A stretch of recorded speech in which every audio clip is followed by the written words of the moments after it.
Hello everyone, সবাই কেমন আছো? আশা করছি সবাই খুব ভালো আছো। আর আমিও আগের থেকে অনেকটা ভালো আছি। তো আবারও মনে হলো আজকে তোমাদের সাথে কিছু কথা শেয়ার করি। কথাটা হলো এমনই যে আমি এই কাজগুলো আগে করতাম, তাই ভাবছি তোমরাও যদি আমার মতন এই ভুল কাজগুলো করে থাকো, তাই সেটা জানানোর জন্যই ভিডিওটা করা। প্রথমত দেখবে কিছু সংখ্যক মানুষ আছে, তারা তাদের বাচ্চাকে নিয়ে ভীষণ কনসার্নড, এবং তারা মনে করে তাদের বাচ্চা খুব ভালো, খুব পড়াশুনো, তাদের বাচ্চারা একদমই দুষ্টুমি করে না, সব কিছু ঠিক, সব কিছু তারাই ফার্স্ট। তো সেক্ষেত্রে আমি এরকম আমার সাথে হয়েছে। এরকম কিছু সংখ্যক মানুষ, কিছু সংখ্যক না, খুব হাতে গোনা কয়েকজন মানুষ আমাকে প্রতিনিয়ত বলতো তোমার সেধে সেধেই তোমার বাচ্চা এই পারে। আমি বলতাম যে না, বলছে আমার বাচ্চা না এটা পারে। তো এরকম বলতো আমাকে, তোমার বাচ্চা এটা পারে না, আমার বাচ্চা কিন্তু এটা পারে, তোমার বাচ্চা এই দুষ্টুমিগুলো করে। আমি বললাম আমার বাচ্চা তো সবসময় দুষ্টুমি করে। তো বলতো যে না, আমার বাচ্চা দুষ্টুমি করে না, ঠিক করে পড়াশুনো করে, ওকে বলতেও হয় না। তো এগুলো শুনে না আমার খুব মানে রাগ হতো যে আমার বড় বাচ্চা পারছে, আমার বাচ্চা পারছে না। বাড়িতে এসে আমি আমার বাচ্চাকে যথারীতি খুব বকাঝকা, কোনো কোনো সময় ওভার হাইপার হয়ে মারতামও। তো তো আমার কিছু ফ্যামিলি লোককে আমি এই কথাগুলো বলি, এটা আমার সাথে একদিন না, অনেক দিন হয়েছে, অনেক দিন হয়েছে, যে সেদে সেদে এসেই জিজ্ঞেস করবে, আবার এই কথাগুলো আমার কানের মধ্যে ঢুকিয়ে দেবে যে তাদের বাচ্চা এটা পারে, তাদের বাচ্চা ওটা পারে।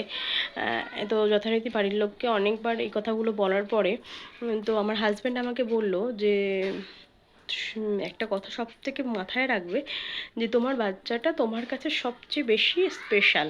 কারণ সে তার বাচ্চাকে কি করছে, কতটা পড়াশুনো করাচ্ছে না করাচ্ছে, তুমি কিন্তু সেটা দেখতে যাও না। সে তোমাকে গল্প করে, তার বেসিকেই তুমি তোমার বাচ্চার উপর টর্চার করছো। এটা কখনোই ঠিক নয়। আর সবচেয়ে বড় কথা, সবার নেওয়ার ক্ষমতা সমান নয়। যার যতটা নেওয়ার ক্ষমতা সে ততটুকুই নেবে, যার যখন করার হবে ঠিক তখনই করবে। তুমি হাজার মারলেও বা বকলেও যাই খুশি করো না কেন, ওর যখন মনে হবে যে না, মানে এখন করা উচিত, এখন পড়াশুনো করা উচিত, বা এখন এই জিনিসটা করা উচিত নয়, তখনও সেটাই করবে। তুমি ওর উপর যতই টর্চার করো, মারপিট করো না কেন, ও কিন্তু ওর কাজটা করবেই। সেহেতু অন্যের কথা শুনে কখনোই নিজের বাচ্চার উপরে প্রেশার দেবে না। অন্যের বাচ্চা পড়াশুনোয় ফার্স্ট হয়েছে বলে যে তোমার বাচ্চাও ফার্স্ট হবে, এমনটা কিন্তু নয়। কারণ সবার ধরার ক্ষমতা এক নয়, সবাই একরকমভাবে পড়াশুনো করতে পারে না।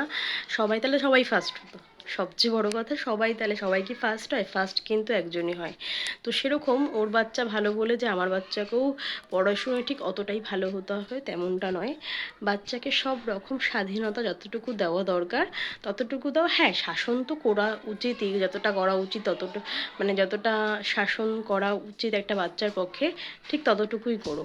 তার উপরে ওভার কিছু চাপিয়ে দিও না, যেটা আমি একসময় খুব ভুল কাজ করেছি। এখন আমি আর, আমাকে যদি কেউ সেদে সেদে এসে, সে এখনও সেদে বলে আমাকে, তো আমি এক কান দিয়ে ঢুকাই আর এক কান দিয়ে বের করে, আমি শুধু উল্টো বলি যে আমার বাচ্চা যখন করার সময় হবে ঠিক করবে, ঠিক করবে। আমি ওর উপর কোনো প্রেশার দিতে চাই না, কারণ এখন ওরও ছোট বয়স, ওর এই বয়সটা চলে গেলে ও হয়তো আর পাবে না। এই ছোটোবেলায় ও যখন যতটুকু নেওয়ার ততটুকু নিক, ঠিক সময় হলে পড়াশুনোটা ঠিক করবে। তো চলো, আজকের এই কথাটা শেয়ার করার জন্য এই ভিডিওটা করা। জানি যে আমার মনে হয় যে এরকম আমরা অনেকেই অন্যের কথা শুনে বাচ্চার উপর প্রেশার দিয়ে ফেলি, যেটা কখনোই ঠিক নয়।